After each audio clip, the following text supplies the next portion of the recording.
రవి ప్రకాష్ సిలికానాంధ్ర ఆసుపత్రి Kuchipudi super speciality వైద్య సేవలు పూర్తిగా ఉచితం.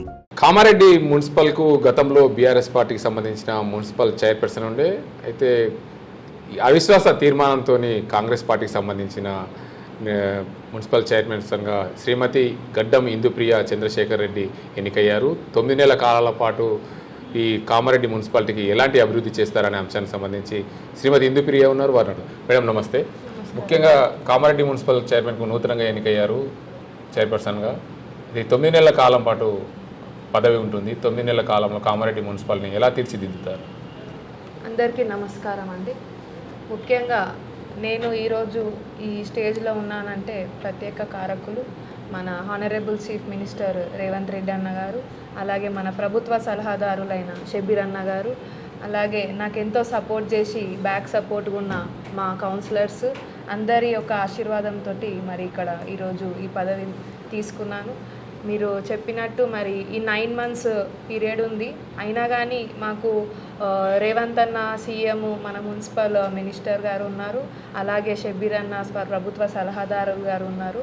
వారి యొక్క సపోర్ట్ తోటి ఈ 9 మంత్స్లో మేము వీలైనంత ఎక్కువ ఫండ్ తీసుకొచ్చి మరి షబ్బీర్ అన్న గారి ఆధ్వర్యంలో మేము ఒకరోజు మా సీఎం రేవంత్ అన్న గారి దగ్గరికి మరి నేను మా కౌన్సిలర్స్ అందరం కూడా వెళ్ళి మరి మున్సిపల్ది ఎలా ఉంది, మరి ఏ విధంగా డెవలప్ చేయాలి, ఫండ్ గురించి కానీ మరి ఇప్పుడు మా కామారెడ్డిల సమస్యలు ఏమున్నా అన్నీ నోట్ చేసుకొని మేము సీఎం సార్ దగ్గరికి దృష్టిలోకి తీసుకెళ్ళి వీలైనంత ఎక్కువ ఫండ్ తీసుకొస్తామని చెప్తున్నాం. అయితే ఇది వేసవి కాలము. కామారెడ్డిలో ఎప్పుడు కూడా నీటి ఎద్దడి ఎక్కువ ఉండే ప్రాంతం ఇది. ఈ కామారెడ్డిలో నీటి ఎద్దడి నివారించడానికి మున్సిపల్గా నుండి మీరు చైర్పర్సన్గా ఎలాంటి చర్యలు చేపడతారు? ముందు అది నీటి ఎద్దడిని ఎలా అధిగమిస్తారు? అయితే ఇప్పుడు ప్రజెంట్ అయితే నేను వాటర్ సమస్యలు చాలామంది కంప్లైంట్ చేస్తున్నారు. అంటే కొన్ని వార్డ్స్లలో ఓకే ఉంది, కొన్ని వార్డ్స్లలో ప్రాబ్లం ఉందని నాకు నేను రాగానే నాకు 2 డేస్లో ఇన్ఫామ్ చేశారు. సో మేము కలెక్టర్ సార్కి కాల్ చేయడం జరిగింది. కలెక్టర్ సార్కి కాల్ చేసి మరి సార్ ఇట్లా మాకు వాటర్ ఈ సమ్మర్ కాబట్టి కొంచెం వాటర్ సమస్యలు ఎక్కువ ఉన్నాయి, సో మీరు ఏమన్నా ట్యాంకర్స్ అరేంజ్ చేస్తే బాగుంటుంది అని చెప్పేసి మేము నీళ్ళ ట్యాంకర్స్ని కూడా అరేంజ్ చేయడం జరిగింది. కామారెడ్డి ప్రజలకి కూడా ఈ సమ్మర్ అయిపోయే వారికి కూడా ఎటువంటి సమస్యలు రాకుండా మేము చూసుకుంటామని తెలియజేస్తున్నాము. అలాగే ట్యాంకర్లు ఏ వార్డు నుంచి ఎప్పుడు ఫోన్ వచ్చినా కానీ ట్యాంకర్లను కూడా మేము అందుబాటులో ఉంచుతున్నాము. నీళ్ళది ఫ్లషింగ్ కానీ అన్నీ కూడా ప్రతి ఒక్కటి చెక్ చేపిస్తున్నాము. సమ్మర్లో ఎటువంటి ప్రాబ్లమ్స్ జనాలకి రాకుండా చూసుకుంటాం.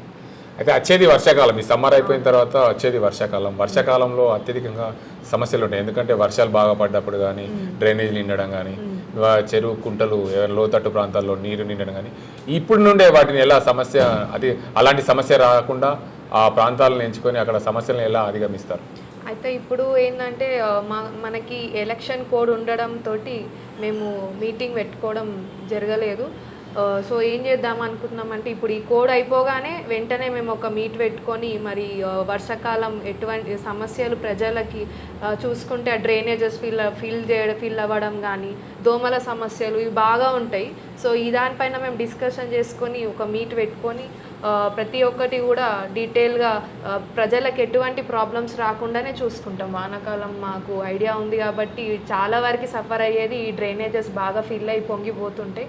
అట్లాంటి వాటిపైన మేము దృష్టి తీసుకుంటామని చెప్తాం. ముఖ్యంగా కామారెడ్డి మున్సిపాలిటీలో ఎప్పుడు కూడా సమస్యలతో కొట్టుమిట్లాడుతుంటుంది. ప్రత్యేకంగా వార్డుల వారీగా ఆ ప్రజలకున్న సమస్యలు మీరు అక్కడ ఆ ప్రాంత ప్రజలతో ఎప్పుడెప్పుడు మీట్ అవ్వాలనుకుంటున్నారు? ఏ రోజు ఒక ప్రత్యేకంగా వారిని కలిసేందుకు, ప్రజల్ని కలిసేందుకు ఏదైనా డేట్ ఫిక్స్ చేసుకుంటున్నారా? నేను 100% నేను మొన్న కూడా మా కౌన్సిలర్స్ తోటి కూడా డిస్కషన్ చేయడం జరిగింది. ఈ కోడ్ అయిపోగానే వెంటనే వీక్లీ 3-4 టైమ్స్ నేను ఎవ్రీ వార్డు కూడా విజిట్ చేసి మరి అక్కడ ఉన్న ప్రజల సమస్యలు తెలుసుకొని అది నోట్ చేసుకొని మరి మా కౌన్సిలర్ యొక్క ఆధ్వర్యంలో మేము దాన్ని తీరుస్తామని చెప్తున్నాను. ముఖ్యంగా ఈ కామారెడ్డి అంటేనే కొత్తగా ఏర్పడిన జిల్లా కేంద్రం. ఇక్కడికి ఎంతోమంది అధికారులు వస్తూ పోతుంటారు. జిల్లా కేంద్రం ఇక్కడనే కలెక్టర్ కూడా ఉంటారు. దానికి అంతటికి సంబంధించి ఈ సమస్యలు రాకుండా కొత్త పట్టణము దీన్ని మాస్టర్ ప్లాన్లో రూపొందించాలి కాబట్టి ఇక్కడ మాస్టర్ ప్లాన్లో భాగంగా ముందుకెలా వెళ్తారు? గతంలో మాస్టర్ ప్లాన్ కోసం ఇక్కడ గొడవ జరిగింది. అలాంటి సమస్యలు రాకుండా ముందుకెలా వెళ్ళే అవకాశం ఉంటుంది? అట్లాంటి సమస్యలు ఏమున్నా కానీ మేము వెంటనే అంటే కలెక్టర్ సార్ తోటి కూర్చొని పబ్లిక్కి ఏది ఉన్నా క్లారిటీగా ఉండేటట్టే చూస్తాము. కలెక్టర్ సార్తో డిస్కషన్ చేసుకొని మరి అన్నీ కూడా క్లియర్ చేసుకుంటామని చెప్తున్నాను. ముఖ్యంగా ఇంకోసారి కామారెడ్డి పట్టణం నుంచి బీజేపీ నుండి ఎమ్మెల్యేగా గెలిచారు, కామారెడ్డి నియోజకవర్గం నుండి. ఆ ఎమ్మెల్యే మీకు ఏమైనా సహకరిస్తారా మున్సిపాలిటీ అభివృద్ధి కోసం? అయితే మనకి ఎమ్మెల్యే గారు రమణారెడ్డి అన్నగారు ఉన్నారు. సో ఎమ్మెల్యేగా మేము కూడా అందరం రెస్పెక్ట్ ఇస్తాము. ఎమ్మెల్యే గారి దగ్గర నుంచి మాకు కరెక్ట్ రెస్పాన్స్ వస్తే మేము దాన్ని రెస్పెక్ట్ తోటే మేము దాన్ని స్వీకరిస్తామని తెలియజేస్తున్నాం. ముఖ్యంగా పార్లమెంట్ ఎన్నికల షెడ్యూల్ కొనసాగుతుంది. ఈ మే 13వ తేదీ నాడు పార్లమెంట్ ఎన్నికలు జరగనున్నాయి.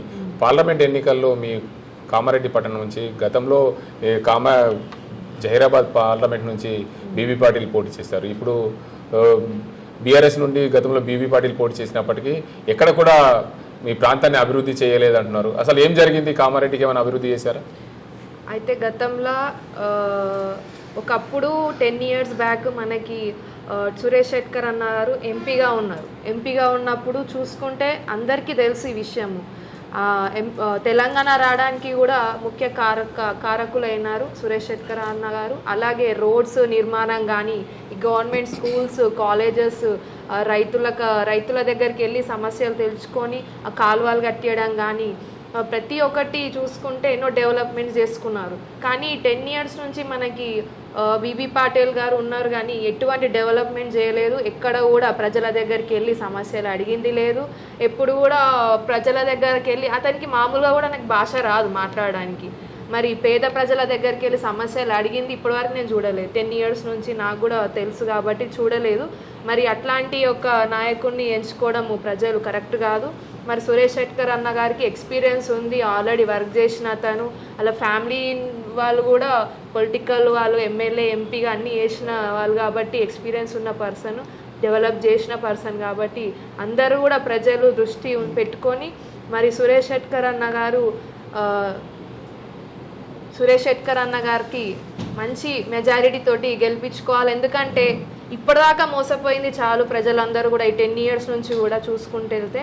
మరి సురేష్ శెట్కర్ అన్న గారు మంచి నాయకుడు. మరి మనం మంచి నాయకుడిని ఎంచుకోవాలి. ఎందుకంటే మన గవర్నమెంట్ కూడా ఇంకొక 5 years ఉంటుంది, కాంగ్రెస్ గవర్నమెంట్. కాబట్టి సురేష్ శెట్కర్ అన్న గారిని గెలిపిస్తే ఎంత అంటే అంత డెవలప్మెంట్ అవుతుందనే నమ్మకం మాకుంది. ప్రజలందరూ కూడా మరి సరైన నాయకుడిని ఎంచుకోవాలని కోరుకుంటున్నాను. బీబీ పాటిల్ గారు 10 years నుంచి కూడా ఒక్కటే పర్ఫెక్ట్గా డెవలప్ చేసుకుంది. అతని బిజినెస్ ఒక్కటే డెవలప్ చేసుకున్నారు తప్ప ఎటువంటి డెవలప్మెంట్ చేయలేదు. సో అట్లాంటి నాయకుడిని మాత్రం మీరు ఎంచుకోవద్దని చెప్పి కోరుకుంటున్నాను. అయితే ముఖ్యంగా చెప్పండి, మీరు కాంగ్రెస్ నేతగా ఉన్నారు, కాంగ్రెస్ చైర్పర్సన్గా ఉన్నారు మున్సిపాలిటీకి. అయితే కామారెడ్డిలోతో పాటు జహీరాబాద్ పార్లమెంట్లో అత్యధికంగా చూస్తే మీకు స్కోప్ ఎక్కువ ఉంటుంది. కామారెడ్డి పట్టణంలో అన్ని పరిచయాలు ఎక్కువ ఉంటాయి. కామారెడ్డి ప్రజలకు ఏం చెప్తారు పార్లమెంట్ ఎన్నికల సందర్భంగా? పార్లమెంట్ ఎన్నికల సందర్భంగా ఏం చెప్పట్లేదు. ఒకటే విషయం ఏంటంటే మనము చూస్ చేసుకునే పర్సన్, పర్ఫెక్ట్గా వర్క్ చేసే పర్సన్, ప్రజలల్లో తిరిగే పర్సన్ ఎవరెవరైతే ఇప్పుడు మన కాంగ్రెస్ గవర్నమెంట్ వచ్చాక మన సీఎం రేవంత్ రెడ్డి అన్న గారు 100 daysలోనే మనకి స్కీమ్స్ అమల్లోకి తీసుకొచ్చారు. అంటే ఇట్లా చూసుకుంటూ పోతే మన కాంగ్రెస్ గవర్నమెంట్ ఉంది కాబట్టి మనకి సురేష్ శెట్కర్ అన్న గారు కూడా కాంగ్రెస్ నుంచి నిలబడుతున్నారు. ఏది ఉన్నా కానీ ఈ 5 years అయితే 100% మేము ఉంటాము. మేము పబ్లిక్కి అందుబాటులో ఉంటాము. అన్నీ కూడా మేము ఎటువంటి సమస్యలు ఉన్నా కానీ ప్రతి ఒక్క పబ్లిక్ దగ్గర నుంచి మనం తెలుసుకొని దాన్ని క్లియర్ చేస్తాం. కాబట్టి సురేష్ శెట్కర్ అన్న గారి పైన గట్టి నమ్మకం ఉంది. అన్న ప్రతి ఒక్కటి కూడా డీటెయిల్గా మాకు మేము మొన్న కలిసినప్పుడు చెప్పినారు. అన్న 100% క్లారిటీగా చెప్పారు. మంచి డెవలప్ చేద్దామమ్మా, మంచిగా చేద్దామని చెప్పారు. మరి ఈ యొక్క నమ్మకాన్ని మరి ప్రజలందరూ కూడా దృష్టికి తీసుకొచ్చి మరి సరైన నాయకుడిని ఎంచుకుందాము, జహీరాబాద్లో కాంగ్రెస్ జెండాను ఎగరవేద్దామని చెప్పి కోరుకుంటున్నాను. Okay, thank you ma'am. మొత్తంగా చూసుకోవచ్చు కామారెడ్డి మున్సిపాలిటీకి 9 నెలల కాల పరిమితి ఉంది. కాల పరిమితిలో మేము పూర్తిగా దీన్ని స్మార్ట్ సిటీగా సుందరంగా తీర్చిదిద్దుతాము. అదేవిధంగా కామారెడ్డి పట్టణంలో గతంలో చేసిన అభివృద్ధి శూన్యం. ఈ కాంగ్రెస్ పార్టీ వచ్చింది, ఇప్పుడు 5 ఏళ్ల పాటు కాంగ్రెస్ పార్టీ అధికారంలో ఉంటుంది. ఈ వేసవి కాలంలో నీటి ఎద్దడి నివారణకు నా వంతు కృషి చేస్తాను. ప్రభుత్వ అధికారులతో సహాయం తీసుకున్నారు. రానున్న వర్షాకాలంలో ఎక్కడైనా సరే డ్రైనేజీలు కానీ దానికి సంబంధించిన లోతట్టు ప్రాంతాలు ఏవైనా ఉంటే ఆ ప్రాంతాల్లో నీటి నిల్వకుండా చూసుకునే బాధ్యతగా నా వంతు ఉంది అని చెప్తున్నారు. ఈ పార్లమెంట్ ఎన్నికల సందర్భంగా సరైన అభ్యర్థిని ఎన్నుకోండి. గతంలో పోటీ చేసి గెలుపొందిన అభ్యర్థి బీబీ పాటిల్ తన బిజినెస్నే ఎంచుకున్నాడు, బిజినెస్నే పెంపొందించుకున్నాడు తప్ప ఎక్కడ కూడా ప్రజలను పట్టించుకోలేదు. అతనికి తెలుగు భాష అసలే రాదని చెప్తున్నారు. ముఖ్యంగా ఇప్పుడు కాంగ్రెస్ పార్టీకి సంబంధించిన ఎంపీ అభ్యర్థిగా పోటీ చేస్తున్నారు సురేష్ శెట్కర్. ఆయనను గెలిపించాలి, కామారెడ్డిని మరింత అభివృద్ధి చేసుకుందామని చెప్తున్నారు శ్రీమతి ఇందు ప్రియ. ఇది ఇక్కడ పరిస్థితి. కెమెరా పర్సన్ అజీంతో గంగారెడ్డి, RTV, కామారెడ్డి జిల్లా. మరిన్ని వీడియోస్ కోసం ఛానల్ ని సబ్స్క్రైబ్ చేయండి. లేటెస్ట్ అప్డేట్స్ కోసం వాట్సాప్ ఛానల్ ని ఫాలో చేయండి. అండ్ లింక్ డిస్క్రిప్షన్ లో ఉంది.